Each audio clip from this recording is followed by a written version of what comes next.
पवन तनय संकट हरन मंगल मूर्ति रूप राम लसन सीता सहित हृदय बसहो सुरभूप जो सुमिरत सिद्धि गणनायक करिवर वदन करहु अनुग्रह सोई बुद्धि राशि शुभ गुण सदन मूक होई वाचाल पंगु चढ़ई गिरिवर गहन जासु कृपा सो दयाल द्रव हो सकल कलिमल दहन नील सरोवरो श्याम तरुण अरुण वारे जनयन करहु सोम मयूर धाम सदा क्षीर सागर शयन कुंद इंदु समदेह कुमार मन करुणायन जाहि दीन परने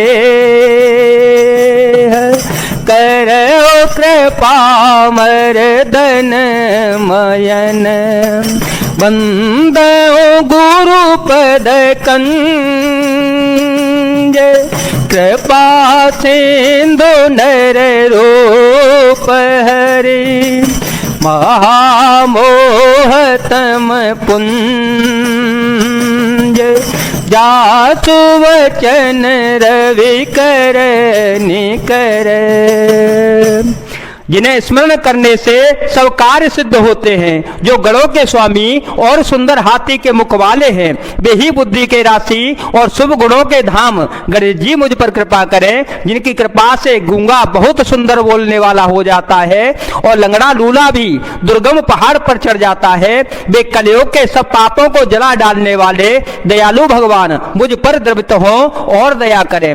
जो नील कमल के समान श्याम वर्ण है, पूर्ण खिले हुए लाल कमल के समान जिनके नेत्र हैं और जो सदा क्षीर सागर में शयन करते हैं, वे भगवान नारायण मेरे हृदय में निवास करें। जिनका कुंद के पुष्प और चंद्रमा के समान गौर शरीर है, जो पर्वत पार्वती के प्रियतम और दया के धाम है और जिनका दीनों पर स्नेह है, वे कामदेव का मर्दन करने वाले संकट जी मुझ पर कृपा करें। मैं उन गुरु महाराज के चरण कमल की वंदना करता हूँ जो कृपा के समुद्र और नर रूप में श्री हरि ही हैं और जिनके वचन महामोह रूपी घने अंधकार के नाश करने के लिए सूर्य की किरणों के समूह है। बंदे हूँ गुरु पद पदुम परागा, बंदे हूँ गुरु पद पदुम परागा, सुरुचि सुबास सरस अनुरागा, अमिय मूरी मय चूरन चारो, समन सकल भव रुज परिवारो, सुकृते संभूतन विमल विभूति, मंजुल मंगल मोद प्रसूति, जनमन मंजू मुकुर मल हरनी, किए तिलक गुण गण वस करनी, श्री गुर पद नख मणि गण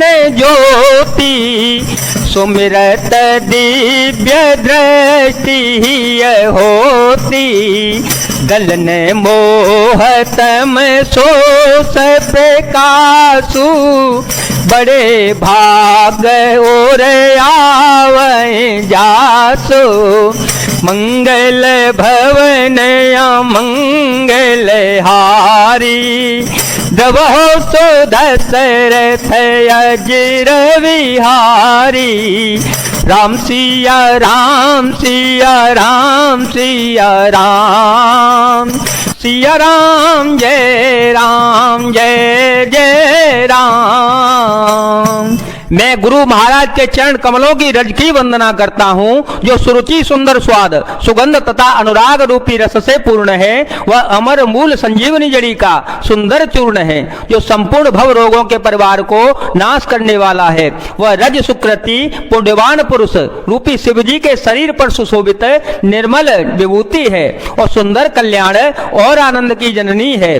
भक्त के मन रूपी सुंदर दर्पण के मैल को दूर करने वाली और तिलक करने से गुणों के समूह को भस्मे करने वाली है। श्री गुरु महाराज के चरण नखों की ज्योति मणियों के प्रकाश के समान है, जिसके स्मरण करते ही हृदय में दिव्य दृष्टि उत्पन्न हो जाती है। वह प्रकाश अज्ञान रूपी अंधकार का नाश करने वाला है। वह जिसके हृदय में आ जाता है उसके बड़े ही भाग्य होते हैं। उग्रहि विमल बिलोचन ही के, उग्रहि विमल बिलोचन ही के, मिटहि दोष दुख भव रजनी के, सूझहि रामचरित मनि मानिक, सूझहि रामचरित मनि मानिक, गुप्त प्रगट जह जो जेहि खानिक,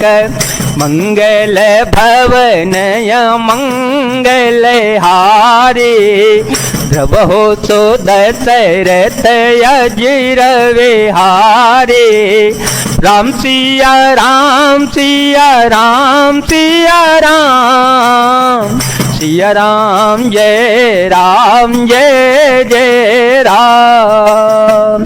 उसके हृदय में आते ही हृदय के निर्मल नेत्र खुल जाते हैं और संसार रूपी रात्रि के दोष दुख मिट जाते हैं, एवं श्री रामचरित्र रूपी मणि और माणिक्य गुप्त और प्रकट जहां जो जिस खान में है सब दिखाई पड़ने लगते हैं। जथा सुअंजन अंजिद्रग, साधक सिद्ध सुजान,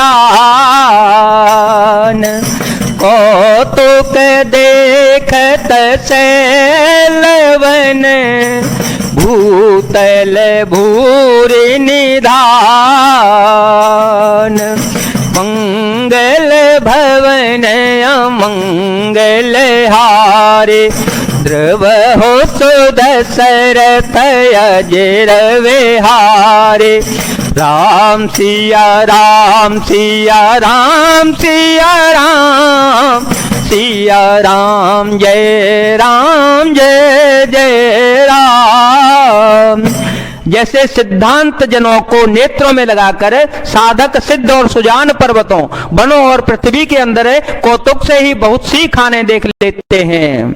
गुरुपद रज मृदु मंजुल अंजन, गुरुपद रज मृदु मंजुल अंजन, नयन अमीय द्रग दोष विभंजन, तेह करि विमल विवेक विलोचन, बरनऊ रामचरित भव मोचन, बंदऊ प्रथम माही सुर चरना, मोह जनित संशय सब हरना, सुजन समाज सकल गुण खानी, करऊं प्रणाम सप्रेम सुवानी, साधु चरित शोभ चरित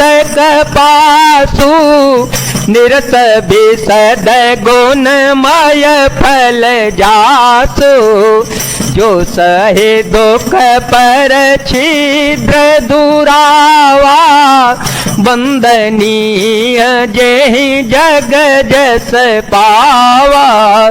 राम सिया राम सिया राम सिया राम, सिया राम जय जय राम। श्री गुरु महाराज के चरण की रज कोमल और सुंदर नयनामृत अंजन है जो नेत्रों के दोषों का नाश करने वाला है। उस अंजन से विवेक रूपी नेत्रों को निर्मल करके मैं संसार रूपी बंधन से छुड़ाने वाले श्री रामचरित्र मानस का वर्णन करता हूँ। पहले पृथ्वी के देवता ब्राह्मणों के चरणों की वंदना करता हूँ जो अज्ञान से उत्पन्न सब संदेहों को हरने वाले हैं। फिर सब गुणों की खान संत समाज को प्रेम सहित सुंदर वाणी से प्रणाम करता हूँ। संतों का चरित्र कपास के चरित्र जीवन के समान शुभ है जिसका फल नीरस विशद और गुणमय होता है। कपास की डोरी नीरस होती है, संत चरित्र में भी विषयाक्त शक्ति नहीं होती, इससे वह भी नीरस है। कपास उज्जवल होता है, संत का हृदय भी अज्ञान और पाप रूपी अंधकार से रहित होता है, इसलिए वह विशद है और कपास में गुण तंतु होते हैं। इसी प्रकार संत का चरित्र भी सद्गुणों का भंडार होता है, इसलिए वह गुणमय होता है। जिसके कपास का धागा सुई के किए हुए छेद को भी अपना तन देकर ढक देता है, अथवा कपास जैसे लोड़े जाने, काते जाने और बुने जाने का कष्ट सहकर भी वस्त्र के रूप में परिणत होकर दूसरों के गोपनीय स्थानों को ढकता है, उसी प्रकार संत स्वयं दुख सहकर दूसरों के छिद्रों दोषों को ढकता रहता है, जिसके कारण उसने जगत में वंदनीय प्राप्त किया है। मुद मंगलमय संत समाजू, मुद मंगलमय संत समाजू, जो जग जंगम तीरथ राजू, राम भक्ति जह सुर सरी धारा, सरसई ब्रह्म विचार प्रचारा, विधि निषेधमय कलिमल हरणी, कर्म कथार विनंदिनी भरणी, हर हर कथा विराजति वेणी, सुनत सकल मुद मंगल दैनी, बटु विश्वास अचल निज धर्मा, तीर्थ राज समाज सुकर्मा, सबहि सुलभ सब दिन सब देसा, सेवत सादर समन कलेसा, अखतय लौकिक तीर्थ राव, अकतय लौकिक तीर्थ राव, दे सद्य फल प्रगट प्रभाव, मंगल भवन मंगल हारे, प्रभो सुदशरथ अजिर विहारी। संतों का समाज आनंद और कल्याणमय है जो जगत में चलता फिरता तीर्थ राज प्रयाग है। जहां उस संत समाज रूपी प्रयागराज में राम भक्ति रूपी गंगा जी की धारा है और ब्रह्म विचार का प्रचार सरस्वती जी हैं। विधि और निषेध, यह करो यह न करो रूपी कर्मों की कथा कलयुग के पापों को हरने वाली सूर तनया यमुना जी हैं और भगवान विष्णु और शंकर जी की कथाएं त्रिवेणी रूप से सुशोभित हैं जो सुनते ही सब आनंद और कल्याण को देने वाली हैं। उस संत समाज रूपी प्रयाग में अपने धर्म में जो अटल विश्वास है वह अक्षय वट है और शुभ कर्म ही उस तीर्थ राज का समाज परिकर है। वह संत समाज रूपी प्रयागराज सब देशों में सब समय सभी को सहज ही प्राप्त हो सकता है और आदर पूर्वक सेवन करने से क्लेशों को नष्ट करने वाला होता है।